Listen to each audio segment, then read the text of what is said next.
All righty, let's get started. Good afternoon, LaShonda and Brannigan. Good to see you all. How you doing? Doing pretty good, right? It's Wednesday. Well, no, it's Thursday. It's Thursday. So maybe I'm not doing pretty good. A little closer towards it, a little closer towards the weekend. It's closer to the end of the week, so that's a good thing. That's great. No, it's good to see you all. And as you know, we got Fashion Play next week. We're here to talk about that. You all have been big supporters of the organization. And you know, when I look at the screen, you all really represent what makes Atlanta so special. To see leaders like you all at UPS and Voya, you know, making the work that we do at Big Brothers and Big Sisters happen every day. So just want to personally thank you all for all that you all do for us and for me. So let's dive into some questions. Fashion Play is our signature event. We do it every year. I love seeing our littles out there building their confidence on the runway. And it's going to be very special this year. We're at the Atlanta History Center. There's still time to get tickets. You all can go to our website. It's going to be on Wednesday at the Atlanta History Center, and it's going to be a good time. So I hope you all will come. But let's talk a little bit about the role mentors have played in your life. That's what we're all about, mentorship and helping young people. And so, LaShonda, if we could start off with you, who is one or two people that stand out that have played a big role around mentorship in your life? Yeah, thank you so much for that question. I mean, I've had mentors all of my life. I would think, you know, coming out of the womb from my family, I hate to sound so cliche, but my family has definitely played a big role in terms of mentorship. I can think of some very impactful people throughout high school. But one person that I will specifically call out is Biko Baker, and he was my former boss at the League of Young Voters Education Fund. So this is way before my corporate days, but he really spoke life into me, and he was one of the first people to truly hold me accountable. And I appreciate that, and that's a lifelong skill that I find myself using with my own daughter as well as at work with colleagues. And so Biko Baker was extremely instrumental. He saw things in me that I didn't see in myself. And I think that's the value of mentorship, having someone sit back, build a relationship with you, and then tell you things that they recognize from the outside looking in. And so he has been a big supporter, sounding board for me over the years. A lot of the great opportunities that I have had in my life have came from him. And so I'm very extremely thankful for the relationship and the foundation that he laid. And I have several other UPS colleagues as well that have been very instrumental, but I'll just name him, but I have some others in the back. Well, thank you for that. Brannigan, what about you? Yeah, like LaShonda, I am definitely a product of my community. I mean, there's been a number of people that have been instrumental in my life, you know, growing up, and number of teachers, and number of obviously my broader community. I'm from a pretty big family, and there was a lot of people who just poured into me. I mean, I am one of those who come from very, you know, humble beginnings, and you know, first in my family to go to college and not necessarily supposed to be here. So I you know, take a number of folks that I looked at that had given me an example of what could be different than what I saw every day growing up, and so those are my first mentors. And you know, I believe that to whom much is given, much is required. And so I've taken on the role of being a mentor to a number of individuals. And I think oftentimes when you get into mentor relationships, you actually get mentored by your mentees. And so there's a number of mentees that I've learned a tremendous amount from. That you know, that I've you know, I've gotten a lot, just as much as I've gotten, you know, as I think I've poured into them, I've gotten back, you know, from them. And so you know, and then fortunately I've been able to sit on a couple of boards, you know, Andy Young, and he's been a great mentor to me. And Colin Powell was, you know, he was a great, you know, mentor to me as well. You know, God rest his soul. And there's a number of people. I mean, I consider you know, Kwame. We've had a relationship for some time, and it's a peer-to-peer relationship that I get a tremendous amount out of, and we like our conversations a tremendous amount. And So I consider, getting a lot from you from a leadership perspective, and I hope I give the same. And so you said thanks to both, us and UPS for the sponsorship, and but we want to, also I say thanks to you and what you all do at Big Brothers Big Sisters, because it's incredibly impactful in the community, and it's something that we try to live with purpose, at Voya, and it's something that you guys do every single day. You don't have to try to do it; you do it every single day, and so it's an honor to be a part of this. Well, first of all, Colin Powell, Andrew Young, man, I'm jealous. You got two all-star mentors, Brannigan, and you said something about mentorship and being a two-way, right?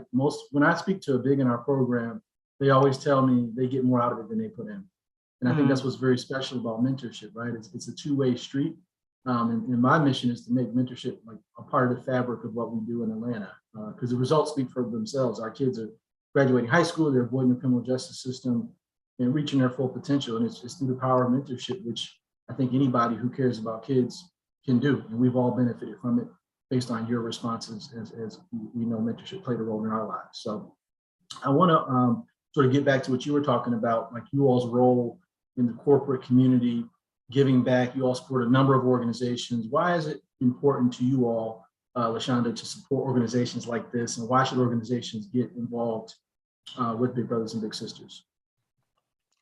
Well, I'll say UPS is synonymous with communities, right? Our organization is nearly 115 years old, and our actual foundation is 70 years old. So service has naturally been in our DNA. There is what I would like to think a streamlined focus on trying to show up as a community-minded organization in Atlanta, because we're headquartered here. This is our backyard, and so we definitely want to take care of home. We have a new president at the foundation, Nikki Clifton, and over the past year, she set a new strategic direction that was centered around equity and justice and advancing the needs in the community for those who were most harmed, most vulnerable. And in Atlanta, there are a lot of hot spots and areas that could kind of check those boxes, right? And so we're happy and enthusiastic about being partners with the Big Brothers and Big Sisters chapters, just because we know that you are really doing the work in the community. It's not just checking the boxes, you are changing lives and delivering and driving impact. And we're happy to partner with you to do the same. So, yeah. Thank you for that. Brannigan, what about what you all do? You all do a lot of great work in the community.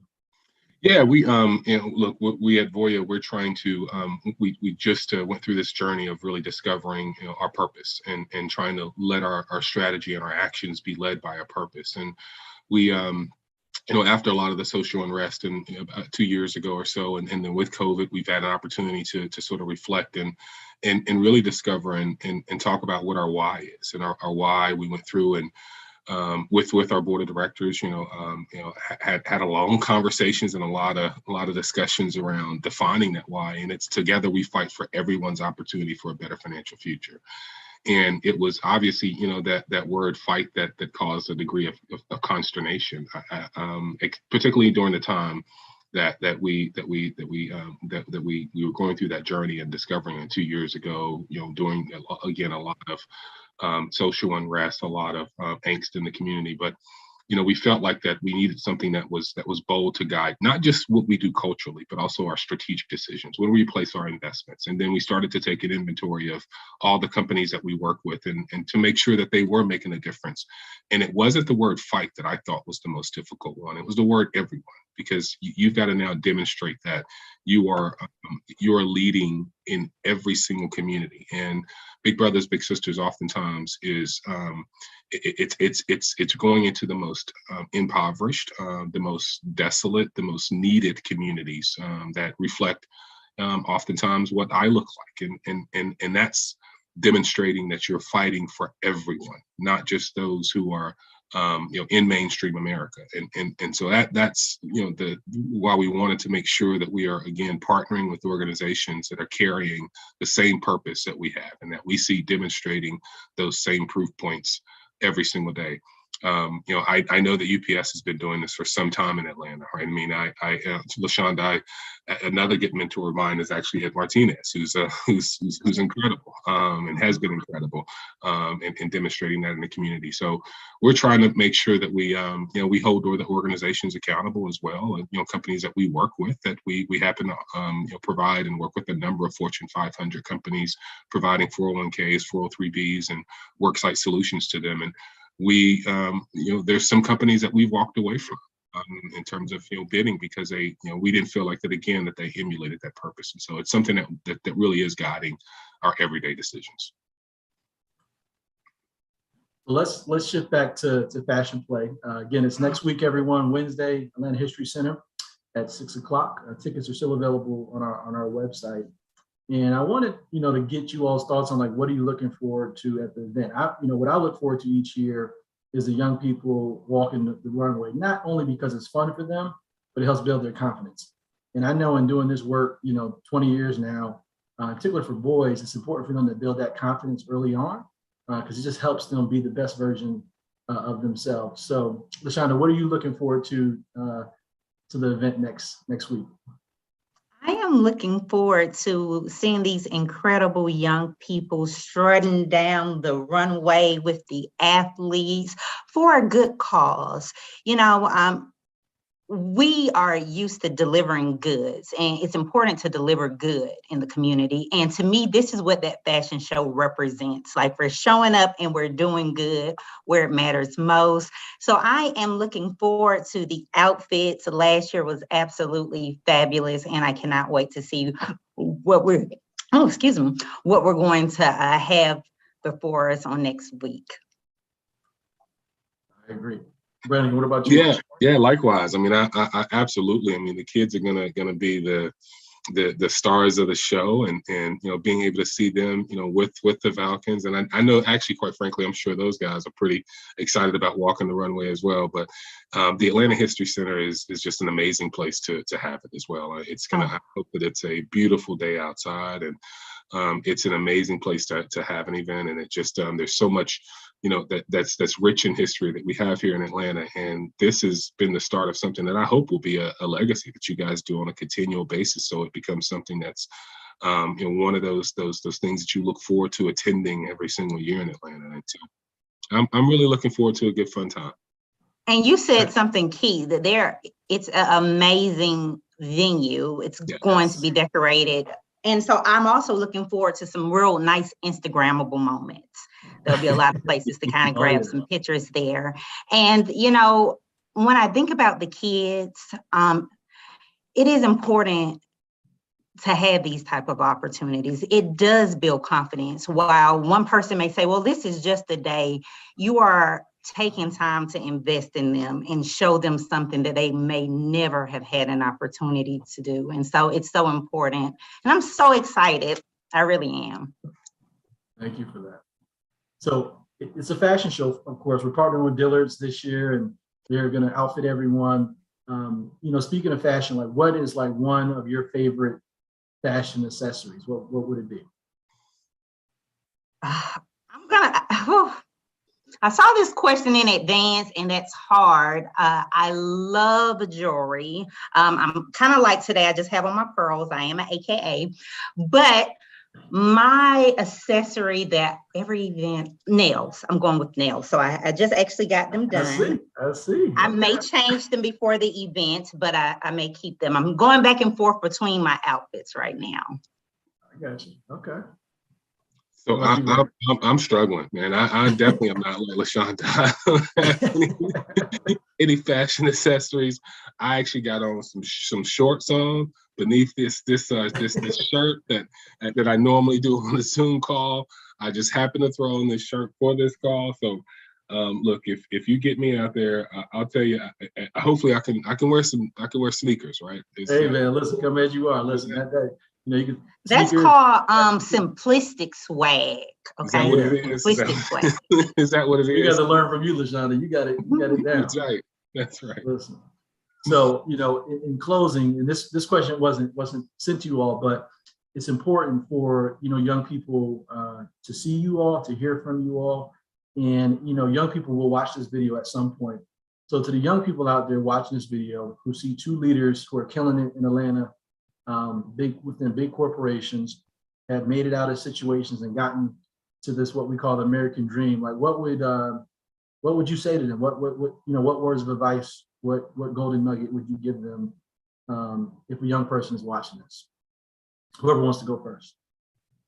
I would say you are enough. I would start with that.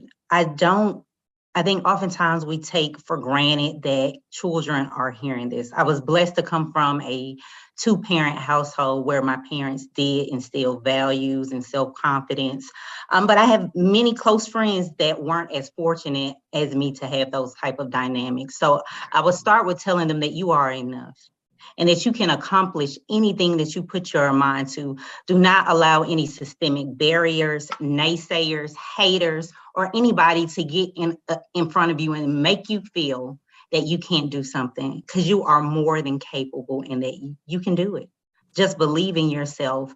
And then I would also say, when I reflect about my career, and I have been in communications for over 15 years, but corporate communications roughly for about 8 years, I would say being curious, intellectually curious.